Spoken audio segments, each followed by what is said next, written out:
Hello बच्चों, मैं Bhupendra Kumar BPSC विद्यापीठ में आप सभी का स्वागत करता हूं।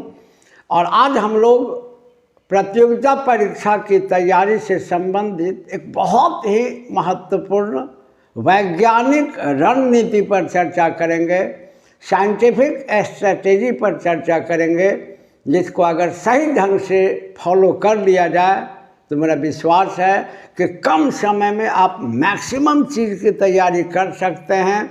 और यह जो तैयारी है वह हर प्रकार के प्रतियोगिता परीक्षा के लिए समान रूप से उपयोगी होगा, चाहे वह बीपीएससी हो या एसएससी द्वारा लिया जाने वाला सचिवालय हो, दारोगा हो, या हाल ही में प्रस्तावित जो शिक्षक नियुक्ति परीक्षा का आयोजन होने वाला है, इससे संबंधित तैयारी हो। ये सभी के लिए एवरग्रीन टॉपिक है, सदाबहार टॉपिक है। और अगर कुशल रणनीति हो तो जैसा कि मैं बार बार बताता हूँ कि तैयारी का कोई शॉर्टकट नहीं होता। हाँ, अगर रणनीति आपकी वैज्ञानिक है, कुशल है, तो कम समय में ज़्यादा से ज़्यादा चीज़ की तैयारी आप कर सकते हैं। तो चलिए आज हम लोग चर्चा करते हैं। और आज हमारे चर्चा का विषय है, रणनीति का विषय है NCERT। NCERT से तैयारी, NCERT से तैयारी कैसे करें, कैसे करें, है ना। और आज हम लोग जिस विषय की तैयारी की बात करेंगे वो साइंस की चर्चा करेंगे। साइंस की चर्चा करेंगे क्योंकि होता क्या है बच्चा लोग कि साइंस का जो एक्सपेंशन है कॉम्पिटिटिव एग्जाम्स में वो 6 क्लास से लेकर 10 क्लास तक है। और प्योर साइंस की बात हम लोग कर रहे हैं। और प्योर साइंस में 3 विषय शामिल हैं, जैसा कि हम लोग जानते हैं, बायोलॉजी, फिजिक्स एंड केमिस्ट्री। लेकिन आपको जानकारी हो कि 6 क्लास से लेकर के क्लास 6 से लेकर के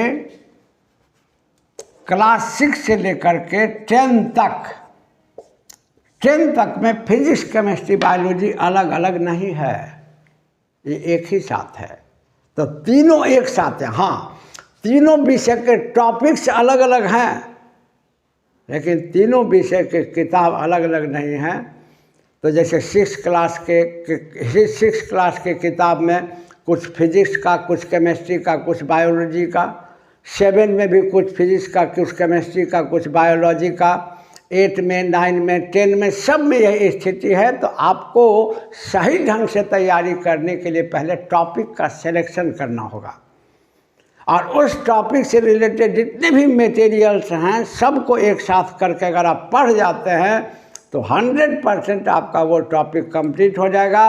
और किसी भी कॉम्पिटिटिव एग्जाम में आपका हर प्रश्न बनेगा, क्योंकि प्रश्न का मूल आधार NCERT ही रहा है।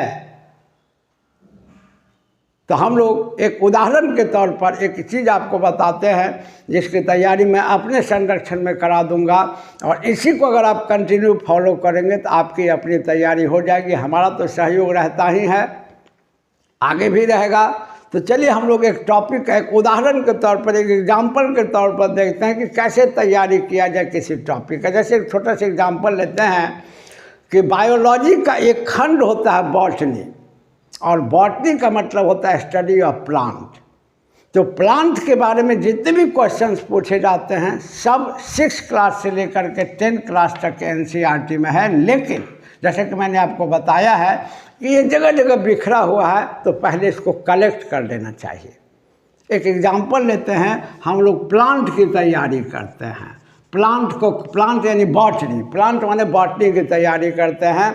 और मेरा विश्वास है कि मैं 3 से 4 वीडियो में आपको पूरा बॉटनी की तैयारी करवा दूंगा, जिनमें आपका 95% ऊपर क्वेश्चन बनेगा। तो तैयारी कैसे करें यह भी सीखना है। और एक टॉपिक की तैयारी मैं खुद अपने नेतृत्व में आपको करा देता हूँ, आगे भी मैं कराऊंगा, लेकिन इससे आप अपनी रणनीति में शामिल कर लें। जैसे प्लांट की तैयारी करनी है, जैसे बॉटनी की तैयारी करनी है। तो बॉटनी मतलब क्या होता है, प्लांट। तो सबसे पहले आपको क्या करना होगा प्रथम चरण में कि 6 क्लास से लेकर के 10 क्लास तक के एनसीईआरटी में जहाँ जहाँ प्लांट से रिलेटेड जो जो चैप्टर है आपको उसको सही ढंग से पूरा कलेक्ट करके पढ़ जाना होगा और क्वेश्चन कैसे पूछे जाते हैं उसको भी फोकस करना होगा। तो जैसे देखिए कि सबसे पहले हम लोग लेते हैं क्लास 6। तो क्लास 6 के एनसीईआरटी के चैप्टर 1 में, चैप्टर 1, तो क्लास 6 का एनसीईआरटी का जो चैप्टर 1 है आप इसको देखते भी चलें। जैसे क्लास 6 का, तो क्लास 6 के एनसीईआरटी का जो चैप्टर 1 है, तो chapter chapter 7, very sorry, extremely sorry, chapter 7 है। तो देखिए कि इसके चैप्टर 7 का जो टॉपिक दिए हुए है वो है पौधों को जानिए। तो सबसे पहले हम यहाँ कलेक्ट कर लें कि यहाँ पर हमारा एक टॉपिक है पौधों को जानिए। इसके बाद क्लास 7, तो ये क्लास 7 का एनसीईआरटी है और क्लास 7 के एनसीईआरटी में जैसे क्लास 7 और 7 के एनसीईआरटी में चैप्टर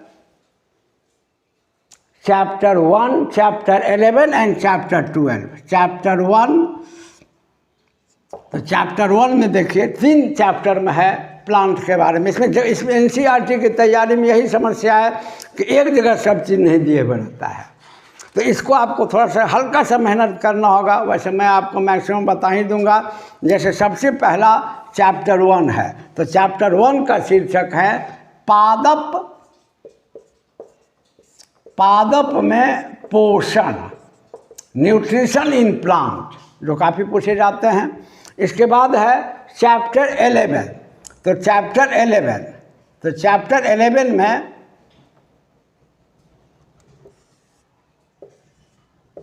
चैप्टर 11 का शीर्षक है, इसमें जो टॉपिक दिए हुए हैं जंतुओं और पादप में परिवहन। तो यहाँ जंतु वाला इग्नोर कर दें, जब जूलॉजी वाला पढ़ेंगे तो जंतु लेंगे। तो जंतुओं और पादप में परिवहन, तो आप केवल यहाँ ले लें पादप में परिवहन, ट्रांसपोर्टेशन इन प्लांट। इसके बाद इसमें एक और चैप्टर है 7 क्लास में, 3 चैप्टर में दिए हुए हैं। जैसे चैप्टर 12 और चैप्टर 12 में दिए हुए हैं पादप में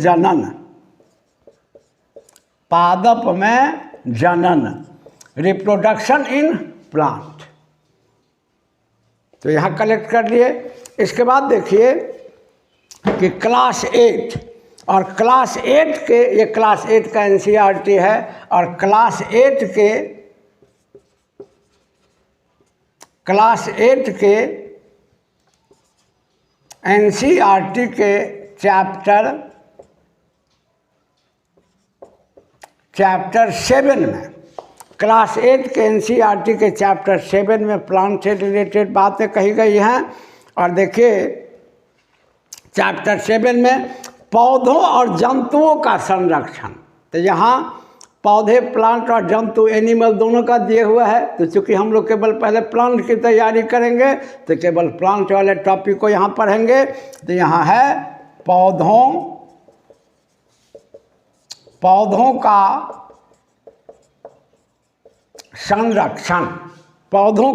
संरक्षण।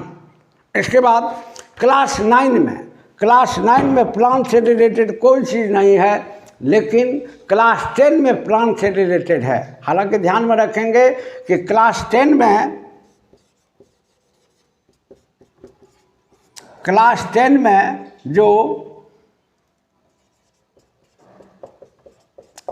में जो आपको प्लांट से रिलेटेड टॉपिक है वो डायरेक्ट नहीं है। ये भी देखना होगा कि कहीं कहीं इनडायरेक्ट देता है और कहीं कहीं डायरेक्ट देता है। जैसे क्लास 10 के चैप्टर 6 में, तो क्लास 10 के चैप्टर 6 में देखिए टॉपिक में दिए हुए हैं जैव प्रक्रम। तो जैव प्रक्रम टॉपिक मतलब टोटल बायोलॉजिकल प्रोसेस, सभी जीवों का प्रोसेस। तो इसमें टोटल प्लांट के बारे में नहीं है, इसमें एनिमल एंड प्लांट दोनों के बारे में है। तो इसमें प्लांट के बारे में हमारा कहाँ से टॉपिक होगा? तो देखिए इसका एक्सपेंशन है 100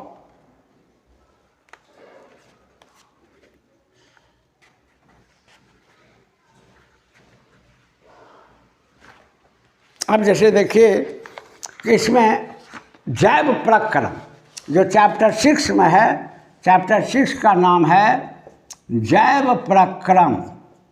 जैव प्रक्रम, और जैव प्रक्रम में जो बीच में है स्वपोषी पोषण, तो इसमें जो है आपको टॉपिक स्वपोषी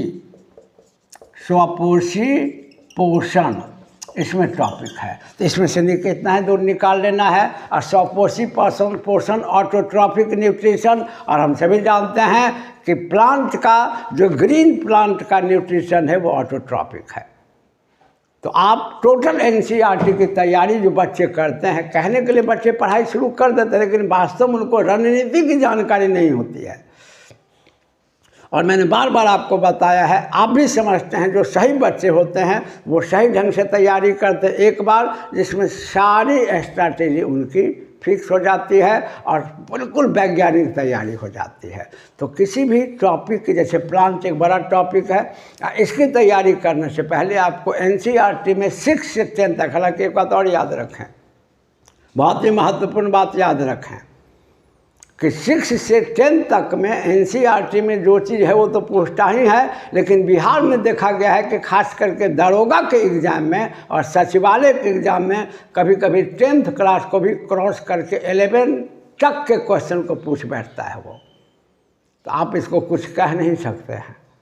तो जो 11 क्लास का जो चीज़ टच करता है वो भी मैं आपको पढ़ा दूँगा। और मैं प्लान से रिलेटेड जितना भी चीज़ एक मैं तैयार करा के आपको बता दूंगा कि 3 से 4 वीडियो में पूरा बॉटनी आपका 95% कंप्लीट हो जाएगा। आप कहीं भी प्रश्न बनाने में सक्षम होंगे, क्योंकि पढ़ाई का तरीका अगर वैज्ञानिक आपने अपना लिया तो निश्चित रूप से आपकी तैयारी वैज्ञानिक होगी और कम समय में। तो चलिए सबसे पहले हम लोग प्लांट के बारे में जो इंट्रोडक्शन दिए हुए क्लास 6 में, बच्चे कहते हैं कि सर क्लास 6 को पढ़ें, एकदम पढ़ें। इस बार भी बीपीएससी में इसी क्लास 6 से एक क्वेश्चन देखा गया है जो मैं आपको बताऊंगा। तो आप जैसे आप इसकी तैयारी मैं आपको मैं अपने संरक्षण में करा दूंगा। और आगे की तैयारी जैसे आप मान लिया जाए श्वसन पढ़ रहे हैं, आप पाचन पढ़ रहे हैं, तो उससे रिलेटेड एनसीईआरटी में जिस क्लास में जो टॉपिक दिए हुए हैं सबको कलेक्ट करके आप पहले एक जगह कर लें और सबको बढ़िया से पढ़ के अगर आप नोट तैयार कर लें तो 100% आपकी तैयारी साइंटिफिक होगी और किसी भी कॉम्पिटिटिव एग्जाम में बोल्डली आप क्वेश्चन बना के आएंगे। तो चलिए सबसे पहले हम लोग क्लास 6 से रिलेटेड मटेरियल को पढ़ना आज से स्टार्ट करते हैं। और क्लास 6 में इतना आप नोट डाउन कर लेंगे, वीडियो को रोक करके नोट डाउन कर लेंगे। और देखिए क्लास 6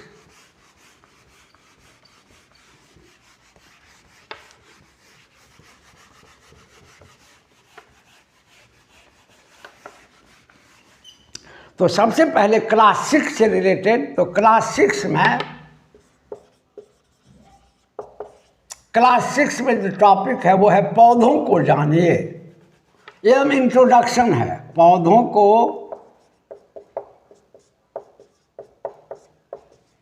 जानिए, ये आपका टॉपिक का नाम है, पौधों को जानिए।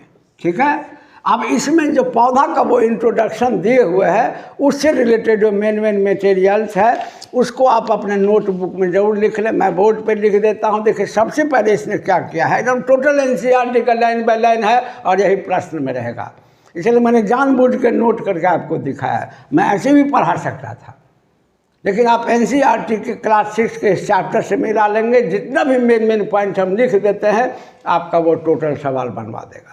तो सबसे पहले प्लांट के इंट्रोडक्शन में लिखे हुए हैं कि अधिकांश पादपों को 3 संवर्गों में वर्गीकृत किया जा सकता है, यानी प्लांट को 3 भागों में बांट के देखा जा सकता है। तो सबसे पहले पादपों को 3 समवर्गों में पादपों का 3 समवर्गों में विभाजन, 3 कैटेगरी में जो डिवाइड किया गया। इसको इग्नोर ना करें। यह भी पूछ बैठता है कि पादपों को मुख्य रूप से कितने भागों में बांटा जा सकता है, 2 भाग, 3 भाग, 4 भाग, 5 भाग। तो एनसीईआरटी के किसी भी लाइन को ना तो कमज़ोर समझे ना ही इग्नोर करें। तो एनसीईआरटी के क्लास 6 में ये दे रहा है कि पादपों को 3 समवर्गों में विभाजित किया जा सकता है। तो कौन कौन समवर्ग दे रहा है वो देखिए, जिनमें सबसे पहला दे रहा है ये शाक, जिसको अंग्रेजी में कहा जाता है हर्ब्स। ये पहला कैटेगरी बता रहा है। दूसरा कैटेगरी ये बता रहा है झाड़ी, जिसको अंग्रेजी में कहते हैं श्रब्स। और तीसरा कैटेगरी बता रहा है वृक्ष, जिसको अंग्रेजी में कहते हैं ट्रीज।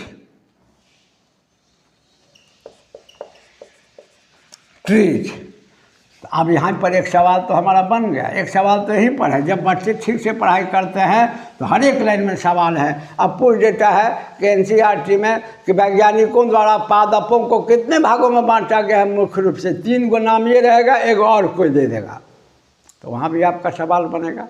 अब देखिए कि एनसीईआरटी क्या बता रहा है कि शाक किसको कहा जाएगा, झाड़ी किसको कहा जाएगा, वृक्ष किसको कहा जाएगा। इसमें से इस बार के 68 बीपीएससी के पीटी में क्वेश्चन भी आ चुका है, इसी बार के पीटी में।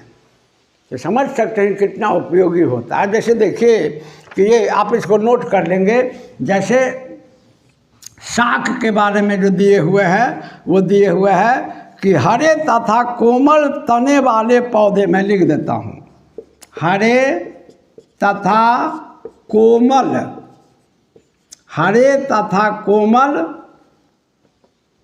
तने वाले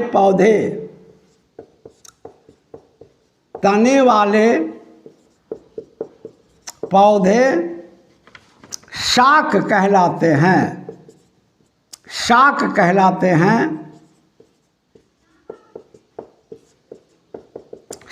कहलाते हैं ये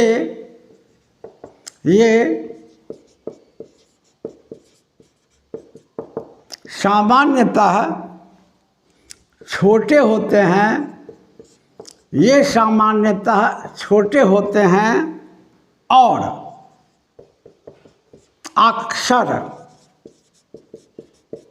अक्सर इनमें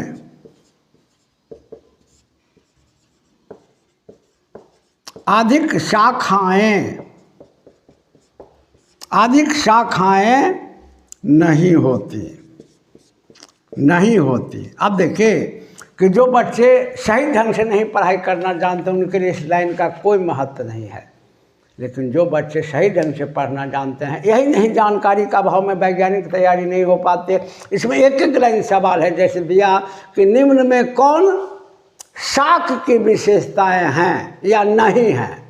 तो पहला ऑप्शन दे दिया कि इनके तने कोमल होते हैं, दूसरा दे दिया कि पौधे सामान्यतया छोटे होते हैं, तीसरा दे दिया कि शाखाओं की संख्या बहुत अधिक होती है, और चौथा दे दिया इनमें कोई नहीं।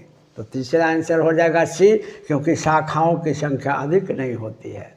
तो एनसीईआरटी का एक लाइन अपने आप में सवाल है, और जो विशेषता ये बता दिया, इतना ही में प्रश्न भी यह पूछता है। ऐसा भी नहीं कि बहुत क्रॉस कर जाता है, नो, कुछ ही क्वेश्चन 12 और 11 से आते हैं, मेनली 10th तक का ही रहता है, और जो क्लासिफिकेशन वो दे दिया उसी में पूछेगा। तो शाक की विशेषता ध्यान में बैठ गया होगा कि तना एकदम स्टेम इसका सॉफ्ट होता है।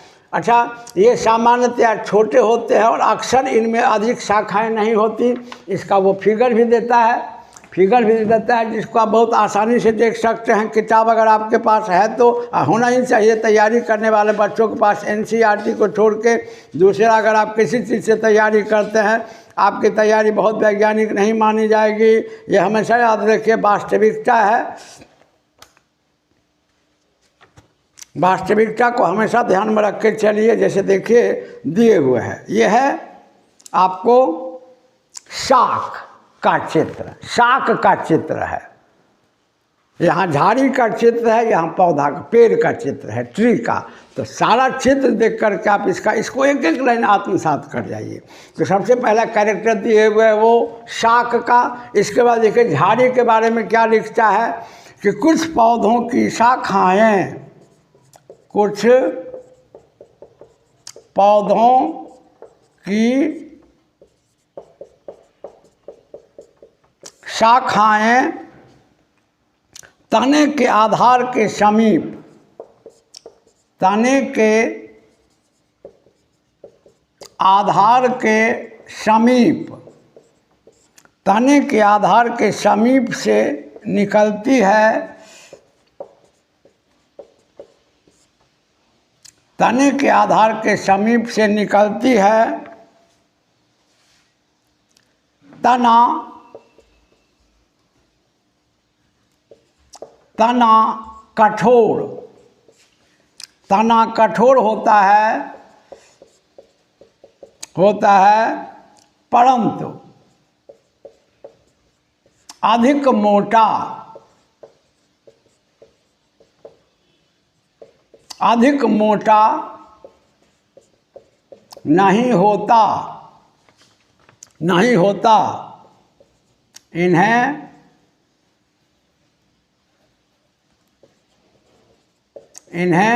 झाड़ी, इन्हें झाड़ी कहते हैं। और देखिए इतना ही विशेषता में सवाल भी पूछेगा, इस बार भी पूछा है इतना ही विशेषता में। अब देखिए कि शाखाएं तने के आधार के समीप से ही निकलती हैं, है ना। इसमें शाखा बहुत ज़्यादा होता ही नहीं है। इसमें शाखा शाखा मैंने ब्रांचेज तना के आधार से ही निकलने लगते हैं, नज़दीक से ही निकलने लगते हैं। ज़मीन के जैसे बगल से, ज़मीन से थोड़ा ही उठा तना तो शाखाएं निकलनी शुरू हो जाती हैं, निकलती हैं। तना कठोर होते हैं। अब इनका तना क्या होता है, कोमल होता है, इनका तना कठोर होता है। तो एक साथ डिफरेंस भी आपके सामने आ गया और पर्सनल कैरेक्टर भी आ गया। और अधिक मोटे नहीं होते, अधिक मोटे नहीं होते। तो तना कठोर होते हैं, अधिक मोटे नहीं होते, अधिक मोटे नहीं होते, ठीक है। इसके बाद है कि इन्हें झाड़ी कहते हैं। तो शाख और झाड़ी में अलग अलग कैरेक्टर भी समझ गए, डिफरेंस भी समझ गए। अब देखिए वृक्ष के बारे में क्या लिखता है, ट्री के बारे में क्या लिखता है। लिखता है कुछ पौधे, कुछ पौधे बहुत ऊंचे, कुछ पौधे बहुत ऊंचे होते हैं, ऊंचे होते हैं तथा इनके तने सुदृढ़, सुदृढ़ एवं गहरे। अब यहीं पर देखिए एक चीज़ और समझिए, एनसीईआरटी के हिंदी और अंग्रेजी रूपांतरण में कहीं कहीं अर्थ का अनर्थ है, तो इसीलिए अंग्रेजी का सहारा लेना ज़्यादा बेहतर है। हिंदी में कहीं कहीं ऐसा ट्रांसलेट वो किया है कि अर्थ का अनर्थ कर दिया है, तो हम यहाँ सुधार देते हैं। यहाँ गहरे का अर्थ है मोटा, इसलिए कि अंग्रेजी में जब देखिएगा तो वो लिखे हुए थिक। तो इंग्लिश टर्म का यूज जरूर करें, सुदृढ़ एवं मोटे यानी गहरे, थिक होते हैं। इनमें होते हैं, इनमें शाखाएं, इनमें शाखाएं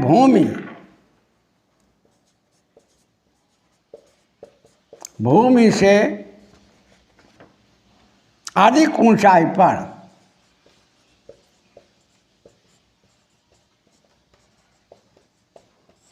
भूमि से अधिक ऊंचाई पर तने के ऊपरी भाग से, तने के ऊपरी भाग से निकलते हैं, तने के ऊपरी भाग से निकलते हैं, इन्हें वृक्ष कहा जाता है। इन्हें वृक्ष कहा जाता है। अब देख लीजिए कि अगर आप सही ढंग से इसको पढ़ लें तो कोई सवाल नहीं छूटेगा। इतना ही में प्लांट का जो इंट्रोडक्शन वो दे दिया है, बच्चा लोग हमेशा उतना ही में वो सवाल पूछता है, उससे ज़्यादा वो कभी नहीं जाता है। तो आपके दिमाग में बैठ गया होगा कि प्लांट को 3 कैटेगरी में डिवाइड कर दिया गया है। हर्ब यानी शाक, श्रब्स यानी झाड़ी, ट्रीज यानी वृक्ष। शाक उन्हें कहा गया है जिनका तना कोमल होता है ना, और हरा होता है, हरा भी होता है, जो कोमल और हरा दोनों होता है। ये सामान्यतया छोटे होते हैं। आप साग वगैरह देखे हैं ना, उसी टाइप का होता है। ये सामान्यतया छोटे होते हैं, बहुत छोटा पौधा होता है, और अक्सर इनमें अधिक शाखाएँ ब्रांचेज नहीं होती। इसके बाद ठीक इससे अलग कुछ पौधे की शाखाएँ तने के आधार के समीप, तना जमीन से थोड़ा ऊपर उठा के शाखाएँ निकलनी शुरू हो गई। शाखाएँ निकलती हैं, तना कठोर होता है ज़रूर, हार्ड होता है ज़रूर, लेकिन बहुत मोटा नहीं होता है। अब झाड़ी वगैरह तो हम लोग भी देखते हैं रियल लाइफ में, मोटा नहीं होता है। और जो वृक्ष उनको कहा जाता है जो बहुत ऊँचे होते हैं, है ना, और इनके तने सुदृढ़ और मोटे होते हैं, एकदम बहुत मोटा होता है ये। इनका तना हरा नहीं होता, इनका भी तना हरा नहीं होता, इनकी डालियाँ हरी होती हैं, इनका तना हरा होता है। तो एक एक लाइन पर ध्यान देने की ज़रूरत पड़ती है। इसीलिए मैं आपको खुद अपने से पढ़ा के बता दे रहा हूँ कि कैसे कम समय में ज़्यादा तैयारी किया जाए। तो इनका तना सुदृढ़ और मोटा होता है। इनमें शाखाएँ देखिएगा कि शाखा जब बहुत ऊपर जाता है, अब इनमें शाखा जमीन को थोड़ा ही ऊपर आया तो डाली निकलने लगी, ब्रांचेज। इनका तना इनका तना जमीन से थोड़ा ही ऊपर गया तो उनमें शाखाएं ब्रांचेज निकलनी शुरू हो गई। इनका तना जमीन से जब बहुत ऊपर जाता है तब उनमें से शाखाएं निकलनी शुरू होती हैं, क्योंकि इनकी लंबाई अधिक होती हैं। इनकी तुलना में इनमें शाखाएं अधिक और आधार से अधिक ऊंचाई पर होती है। इनकी तुलना में इनका तना अधिक मोटा और अधिक स्ट्रॉन्ग, मजबूत होता है। तो आप देख सकते हैं कि तीनों में सहज डिफरेंस है। और इतना ही में से सारा सवाल पूछेगा। वैसे प्लांट में एक और इंट्रोडक्शन वो दिया है, एक और परिचय दिया है, वो है लता के बारे में। लता के बारे में जो कमज़ोर तना वाले पौधे होते हैं जो अपने से खड़ा नहीं रह सकते। जैसे शाक का तना हरा होता है, कोमल होता है, लेकिन ये अपने से खड़ा रहता है। झाड़ी अपने से खड़ा रहता है, किसी सहारे की जरूरत नहीं पड़ती है, और ये अपने से खड़ा रहता है, किसी सहारे की जरूरत नहीं पड़ती है। और प्लांट का एक और कैटेगरी को मेंशन किया है जो होता है को जो कमज़ोर तना होते हैं, वीक स्टेम होते हैं, जो अपने से खड़ा नहीं होते हैं, उनका भी कैटेगराइजेशन दे दिया है। तो उसको भी एक बार ध्यान में रख लें। इन तीनों को तो ज़रूर ध्यान में रख लें। और इसको अपना ये रोक करके वीडियो को पॉज करके आप इसको बढ़िया से लिख लें। और इतना ही में आपका सारा सवाल बनेगा। मैं टोटल प्लांट को पढ़ा दूंगा, जितना मैंने टॉपिक दिया है इसको मैं खुद ही पढ़ा दूंगा। अब देखिए कि इनके अलावे NCERT के क्लास 6 में प्लांट का एक और कैटेगराइजेशन है जिनको जान जाया जाए तो प्लांट के कैटेगराइजेशन से रिलेटेड सभी सवाल हमारे बनेंगे, गारंटीड बनेंगे, अगर आपने लेक्चर को सही ढंग से सुना है और सही ढंग से लिया है। अब जैसे देखिए कि कमज़ोर तना, वीक स्टेम,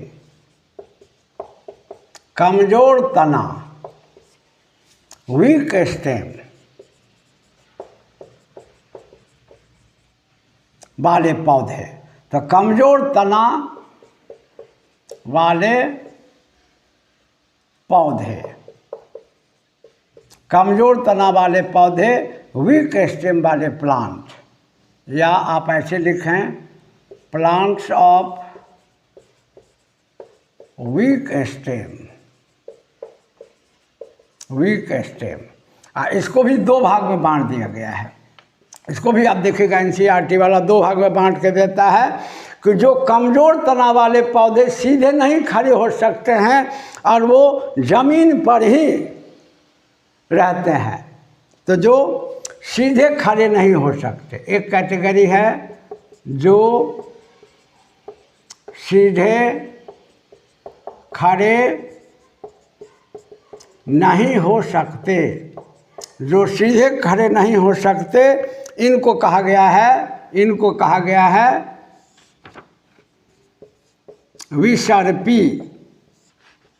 विसर्पी लता हिंदी में, और अंग्रेजी में कहा गया है क्रीपर्स। और ये हमेशा ज़मीन पर ही चलते हैं, ये खड़े ना तो किसी के सहारे ऊपर चढ़ सकते हैं, आप कमज़ोर तना है तो अपने खड़े रह ही नहीं सकते हैं, वो हमेशा ज़मीन पर ही चलते हैं, जिनको कहा गया है विसर्पी लता, या अंग्रेजी में क्रीपर। अंग्रेजी टर्म जरूर याद रखें, हिंदी में बहुत नाम होता है, मैं पढ़ाने के दौरान आपको कराऊंगा। और दूसरा है कुछ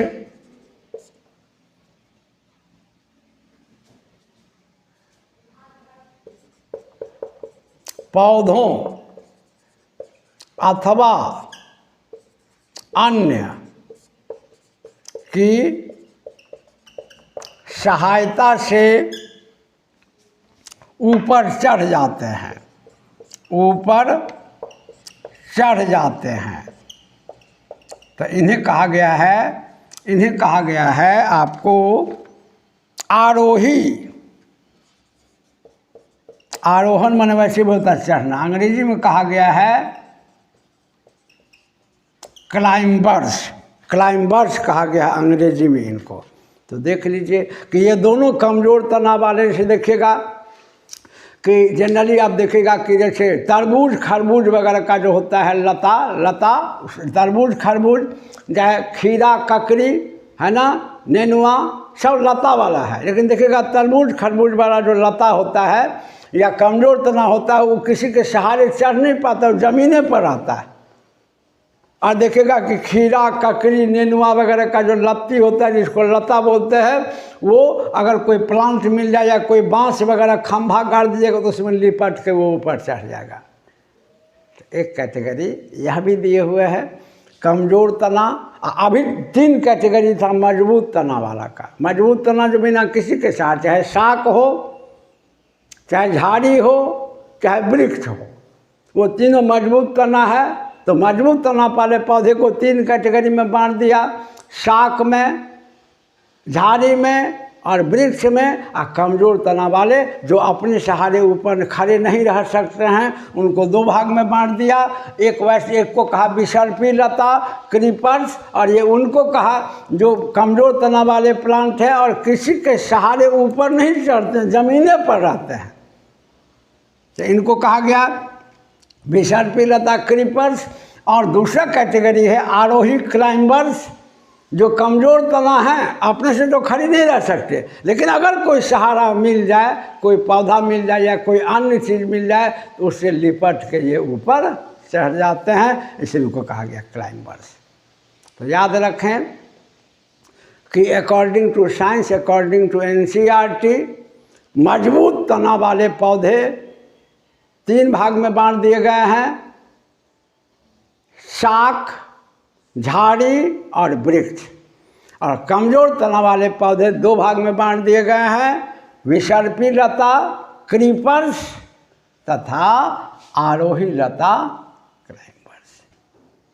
तो अगर आप इस तरह से NCERT और आगे भी अब प्लांट का टोटल, अब प्लांट मार्फोलॉजी में ये दिए हुए टोटल यहाँ से लेकर 10 तक में प्लांट मार्फोलॉजी में दिए हुए है root, stem, leaf, flower and fruit. और 6 क्लास से लेकर के 10 क्लास तक, इवन की कुछ 11 का भी चीज़ है, जितना एक्सपेंशन है मैं आपको टोटल 3 से 4 वीडियो में बता दूंगा। अभी 6 क्लास में जो प्लांट का कैटेगराइजेशन है वो मैंने आपको बता दिया, और अगले क्लास में मैं उपस्थित होऊंगा रूट के बारे में। इसके बाद root, stem, leaf, flowers and fruit, इतना को मैं पढ़ा दूंगा, ताकि आपका बॉटनी सब्जेक्ट का 95% सवाल बने। और NCERT से वैज्ञानिक तैयारी अगर आप करें, जैसा कि आपको खुद भी मेहनत करनी है, और हम जो आपको बता रहे हैं उसके रणनीति के अनुकूल आपकी तैयारी 100% वैज्ञानिक हो जाएगी। और फिर अगले वीडियो में मैं रूट से रिलेटेड टॉपिक को लेकर उपस्थित होऊंगा, जिसमें 6 क्लास से लेकर के 10 क्लास तक पर जितनी बातों को बताया गया मैं सभी आपको बता दूंगा, ताकि आपके सभी सवाल बन जाएं। और आप चैनल को सब्सक्राइब जरूर कर लें, ताकि वीडियो क्रम में आपके पास पहुंचे, और इसको लाइक और शेयर जरूर करें। तब तक के लिए धन्यवाद।